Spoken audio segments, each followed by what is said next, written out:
Yes, yes, yes. You were made to be courageous. Welcome all you courageous cause champions.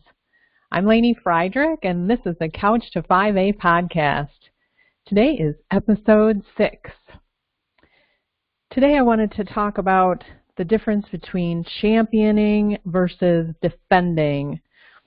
A little bit of backstory. When I first sketched out the advocacy chart and the 5 levels of advocacy, level 501 was defend your cause nationally and internationally, and that evolved to another rendition of defend your cause on the front line.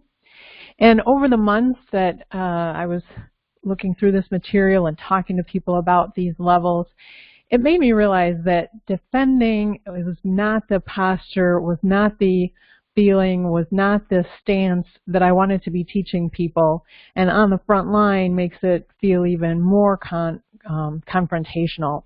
Obviously, that's a term from wars. You know, we're not at war with the other side. For people who look at things differently, have different opinions, have different viewpoints, want things differently.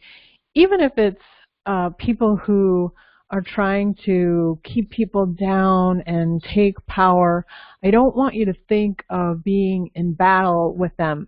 If you want to do battle with them, there are lots of activist groups that you can go and get involved with, and you can march and you can be angry. That's not what I teach here in the 5 levels of advocacy. I don't feel that that's the most effective way to get to the end result that you want, and it doesn't feel good during the process.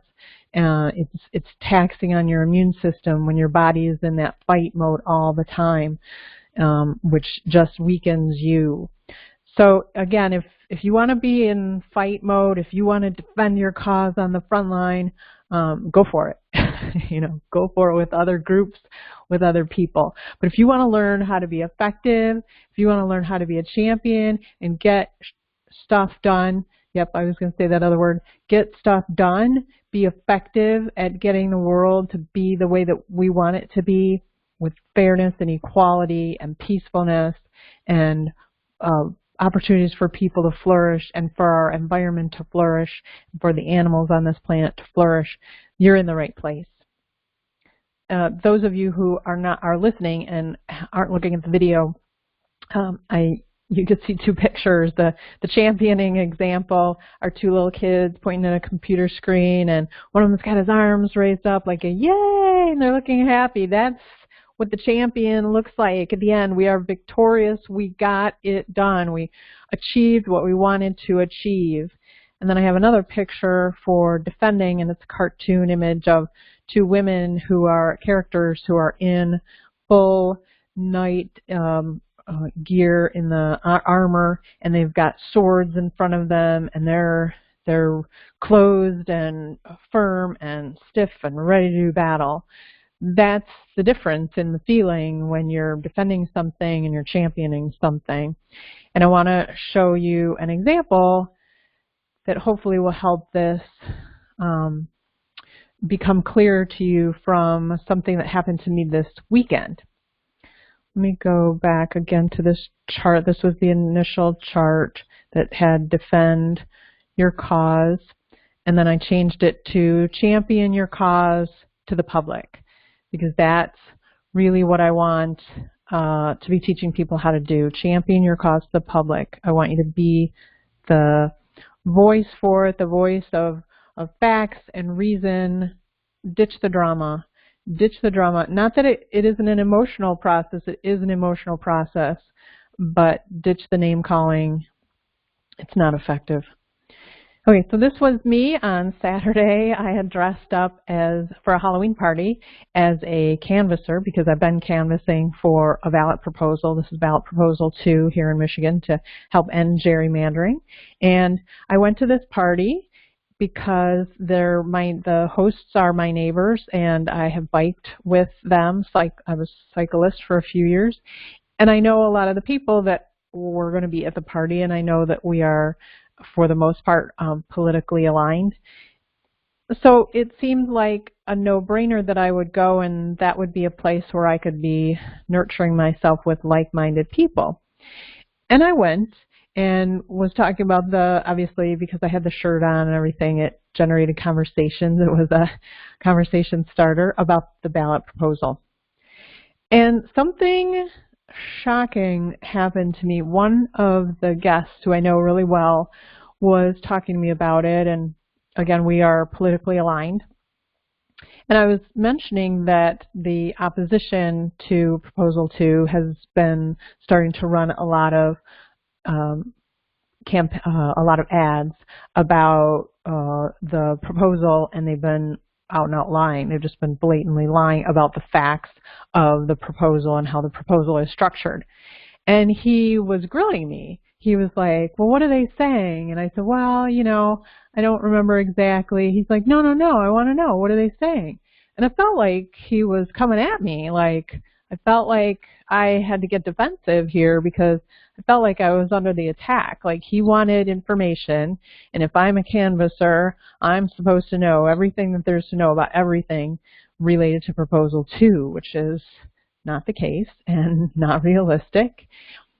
And when I had a chance to step back and digest what happened, I ended up giving him just a little blurb of one that I could remember off the top of my head. It wasn't a real, one of the real blatant, big exaggerated distortions that they were running ads about. It was something seemingly minor. And I thought to myself when I got home, I thought, oh, maybe I should look up, what the other things are and send him articles and educate him, on what it is so that I could feel like I could answer that question better. And when I step back, here's what I'm showing for those of you that are going to watch the video. Showing a little penguin cartoon, and his eyeballs are all like skewed and cross-eyed because that's how I felt when here I was with like-minded people and I felt like I was getting grilled about this. I felt very discombobulated, like this little penguin. If you get a chance, if you're listening to the audio and you get a chance to go watch the video, it's a cute one. Anyways, I went back to the 5 levels, because that always helps me figure out like what happened and what's going on. And again, as I mentioned at this party, I was with like-minded people, and then I've been in level 301, grow with people you know, by talking about the proposal to people I know, including at the party, just mentioning this thing to them about, the opposition running these ads. But what happened was he started asking me questions at the 501 level, which are answers that people who are the champions for the cause, the people who are championing this to the public, they would know the answer. I mean, they're the ones who are on top of these ads. They're the ones writing the letters to the editors of publications that have been publishing inaccurate information about the proposal. Like, they're really well versed. Like, they live this proposal as a full-time endeavor, as a full-time job. I am a volunteer, and I commit, 4 to 6 hours a week to canvassing, which is a lot of time. But I give the same or a very similar canvassing pitch to people every door that I go to. It's, a small amount of variation. The proposal is, there's a lot of complexity to how the proposal will actually be put into place once it's hopefully passed next week. And again, I'm not the one who has that information. So what happened was me thinking, oh, I'm supposed to know these answers is just unrealistic. And for him to be questioning me at that level was, I think, natural for him. He's an engineer. He likes to know the details. I think he also wanted to know that if he's talking to coworkers, for example, at work, that he's educated about what the both sides are talking about on this topic. So he's a friend, and I know he didn't mean anything ill-intentioned by asking me these very pointed questions, but I felt like I was under attack and that I was supposed to have more information. So what I want to teach you today is, if you're feeling uncomfortable about the conversations that you're having with somebody about your cause, it's because you're trying to answer questions that are at a level higher than the level that you're at, and you need to just back up. So in my case, I did the best I could. I just gave them a little bit of information. And I retrenched, and I went and talked to some other people at the party because that made me more comfortable. I didn't want to be interrogated anymore. Again, no ill intention, but that's just what his mindset was. And then when I got home and thought about sending him more information, I thought, that's also not the role that I want to take. I am, my role day to day is not the champion your cause to the public. I'm not out there to be, the media, the person giving the, the newsworthy feedback on this. I am a canvasser, and I want to stick with that. I want to talk to people, who don't know much about it, just give them the information, say, hey, check out the website. There's a lot of detail there. And that's the level that I wanted to stay at for this campaign, because I only had the 4 or 6 hours a week to devote to this. So again, if you start to feel constricted, restricted, attacked, vulnerable, step back a level. That's the whole point, is step back to a level that you are more comfortable with and just stay there. And that's why I didn't send him any more information. He's already in favor of proposal 2, so I didn't need to I didn't need to educate him any further. He's already on board. If he wants more information, he's got the website. He can go there and get, exhaustive amounts of information. So that's really the message I want to tell you today is, the difference between championing your cause. It takes people a long time, maybe years of being involved with a cause. And, these are people who've been, they worked their way up. They've been in leadership positions, and they're really well versed at all of the nuances of the cause. Don't go there until you're ready to go there. And most people will never get to those high levels. So if people try and engage you in conversation at those higher levels, just deflect it. It's like in the martial arts where, someone throws you a kick or a punch and you deflect it away. It's not, I don't know martial arts, so if someone does know martial arts, you can correct me in the comments if this is inaccurate. But my impression is that, you deflect that, and if you're in a posture of just trying to keep them from harming you, maybe there are other forms of self-defense where then you go to attack them.